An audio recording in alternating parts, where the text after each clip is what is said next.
കലീക ജ്യോതിഷൻ്റെ പ്രണാമം.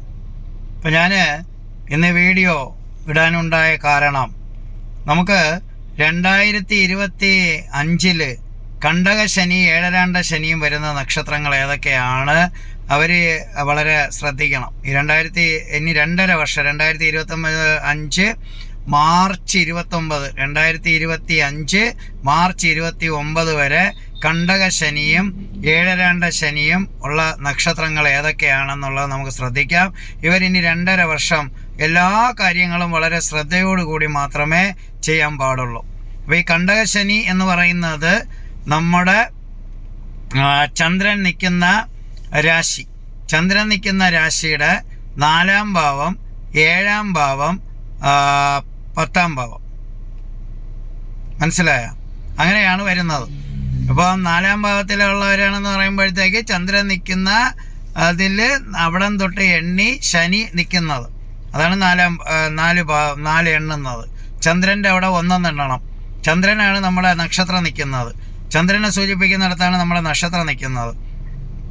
അപ്പോൾ ആ ചന്ദ്രൻ തൊട്ട് 1, 2, 3 എന്ന് വരുന്ന 4, അത് കഴിഞ്ഞാൽ പിന്നെ 7, ചന്ദ്രൻ നിൽക്കുന്ന അവിടെ നിന്ന് 7 ശനി വരുന്നത്, പിന്നെ ചന്ദ്രൻ നിൽക്കുന്ന അവിടെ നിന്ന് 10 ശനി വരുന്നത്. ഇങ്ങനെയാണ് കണ്ടകശനി. അതായത് നിങ്ങൾ മനസ്സിലാക്കണം, 7-2 ശനിയാണെങ്കിലോ ചന്ദ്രൻ നിൽക്കുന്ന രാശിയുടെ മുന്നിലും ബാക്കിലും ഉള്ള രാശിയും ചന്ദ്രൻ നിൽക്കുന്ന രാശി അത് ജന്മശനി. അങ്ങനെയാണ് കടന്നു പോകുന്നത്. അപ്പോൾ അങ്ങനെ 2025 നമുക്ക് ആദ്യമായിട്ട് നമുക്ക് പരിശോധിക്കാം കണ്ടകശനി വരുന്ന നക്ഷത്രങ്ങൾ ഏതൊക്കെയാണ് എന്ന് നമുക്ക് നോക്കാം.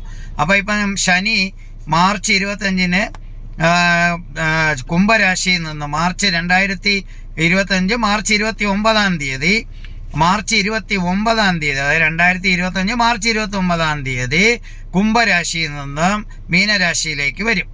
മീനരാശിയിലേക്ക് വരുമ്പോഴത്തേക്ക് അവിടെ നിന്ന് നോക്കുമ്പോഴത്തേക്ക് എവിടെയാണ് നമ്മുടെ 10-ാം ഭാവത്തിൽ വരുന്ന ഇതാണ് ആരക്ക എന്ന് പറയുന്നത്. 10-ാം ഭാവത്തിലാണ് വരുന്നത്. മിഥുന രാശിയിലുള്ള നക്ഷത്രങ്ങളാണ്, വളരെ സൂക്ഷിക്കേണ്ടത്. അതായത് മകീരത്തിൻ്റെ 3, 4 പാദം, തിരുവാതിരയുടെ 1, 2, 3, 4 പാദങ്ങൾ. അത് കഴിഞ്ഞാൽ പിന്നെ എന്താണ് പുണർദത്തിൻ്റെ പുണർദത്തിൻ്റെ 1, 2, 3 പാദങ്ങൾ. അവർ വളരെ ശ്രദ്ധിക്കണം. ഇവർക്ക് 10-ാം ഭാവത്തിൽ കണ്ടകശനിയാണ്. അടുത്ത പിന്നെ 7-ാം ഭാവത്തിൽ കണ്ടകശനി വരുന്നത് ഏതൊക്കെ നക്ഷത്രം എന്ന് പറഞ്ഞാൽ ഉത്രത്തിൻ്റെ 3/4, അതായത് 2, 3, 4 പാദങ്ങൾ. ഉത്രത്തിൻ്റെ 2, 3, 4 പാദങ്ങൾ, അത്തത്തിൻ്റെ 1, 2, 3, 4 പാദങ്ങൾ, ചിത്തിരയുടെ 1, 2 പാദം. ഇവർ വളരെ ശ്രദ്ധിക്കണം. ഇവർക്ക് 7-ാം ഭാവത്തിലാണ് കണ്ടകശനി. അപ്പോൾ അത് ദാമ്പത്യ ജീവിതത്തിൽ പ്രയാസങ്ങൾ ഉണ്ടാക്കാതിരിക്കാൻ വളരെ ശ്രദ്ധിക്കണം.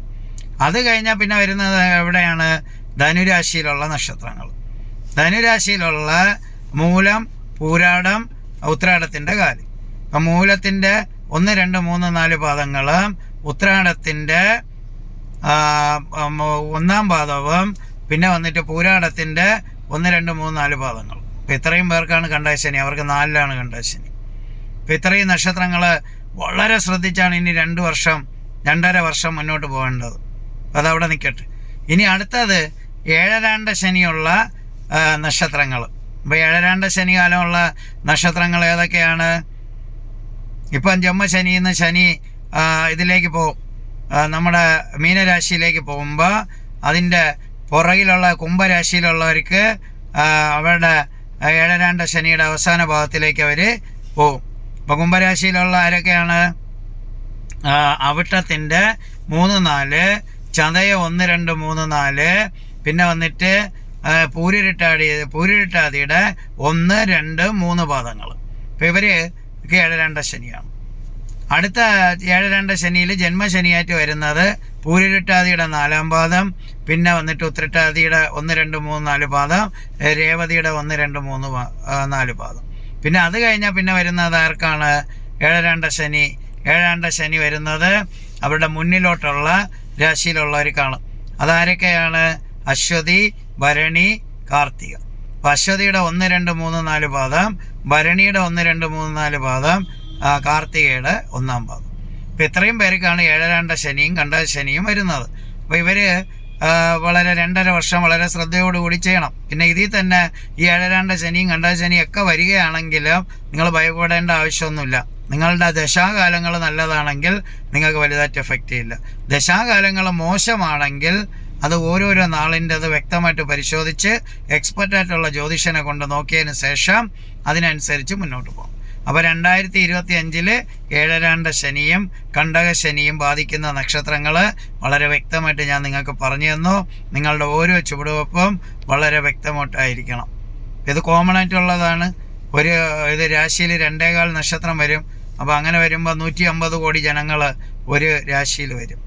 ഇത് ഭയപ്പെടുത്താൻ വേണ്ടിയൊന്നുമല്ല പറഞ്ഞത്, ഇതൊക്കെ ഒരു കാൽക്കുലേഷനാണ്. അതിൻ്റെ ഒരു വഴികാട്ടിയായിട്ട് അത് പറഞ്ഞു എന്നേ ഉള്ളൂ. പിന്നെ ഞാൻ ബാംഗ്ലൂർ നിവാസികൾക്ക് ബാംഗ്ലൂരിൽ ഫെബ്രുവരി 21, 22, 23, 24 ദിവസങ്ങളിൽ രാവിലെ 10 തൊട്ട് 1 മണി വരെ കൺസൾട്ടിങ് ഉണ്ട്. അപ്പം ബാംഗ്ലൂരിലുള്ളവർക്ക് 4 ദിവസത്തിൽ ഏത് ദിവസം വേണമെന്നുള്ളത് എന്നെ വിളിച്ച് പറഞ്ഞിട്ട്, എൻ്റെ നമ്പറിൽ വിളിച്ച് പറഞ്ഞിട്ട് നിങ്ങൾക്ക് എന്നെ വന്ന് കാണാം. അപ്പോൾ സ്ഥലവും കാര്യങ്ങളൊക്കെ പറഞ്ഞു തരും. അവിടെ വന്ന് നിങ്ങൾക്ക് എന്നെ കാണാം. പിന്നെ ഞാൻ 11-ാം തീയതി പാലക്കാട് ഓഫീസിൽ കാണും, 9-ാം തീയതി എറണാകുളം ഓഫീസിൽ കാണും, പിന്നെ 13-ാം തീയതി കോഴിക്കോട് ഓഫീസിൽ കാണും. അപ്പോൾ അവിടെയും നിങ്ങൾക്ക് എന്നെ വന്ന് ഈ തീയതികളിൽ ഫെബ്രുവരി മാസത്തിൽ എന്നെ വന്ന് കാണും. അപ്പം അത് ഞാൻ നിങ്ങളെ അറിയിക്കുകയാണ്.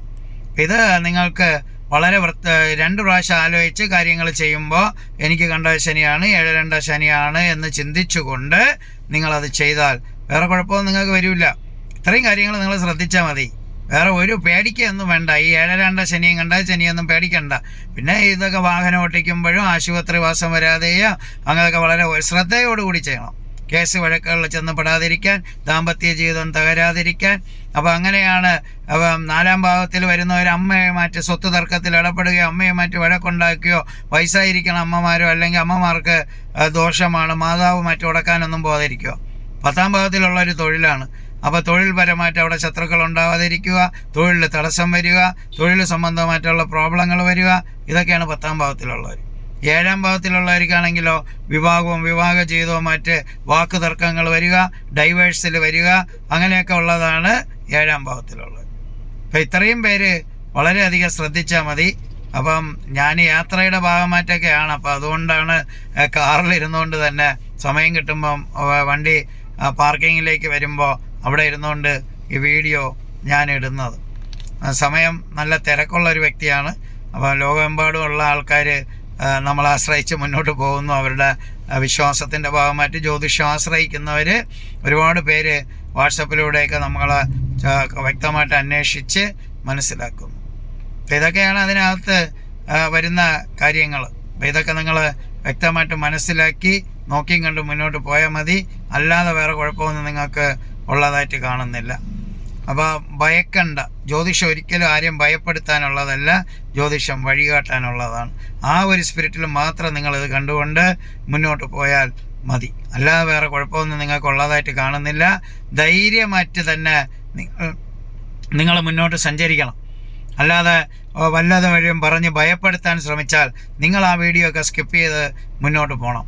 പിന്നെ ശനിയെ സംബന്ധിച്ചോളം നമ്മൾ ജനിക്കുന്നത് മുതൽ മരിക്കുന്നത് വരെ ശനി നമ്മളെ കൂടെ കാണും. ശനി തന്നെയാണ് നമുക്കെല്ലാ സൗഭാഗ്യങ്ങളും തരുന്നതും നമ്മളെ കുറച്ച് ട്രെയിൻ ചെയ്യുന്നതും ശനിയാണ് സർവ ന്യായാധിപൻ.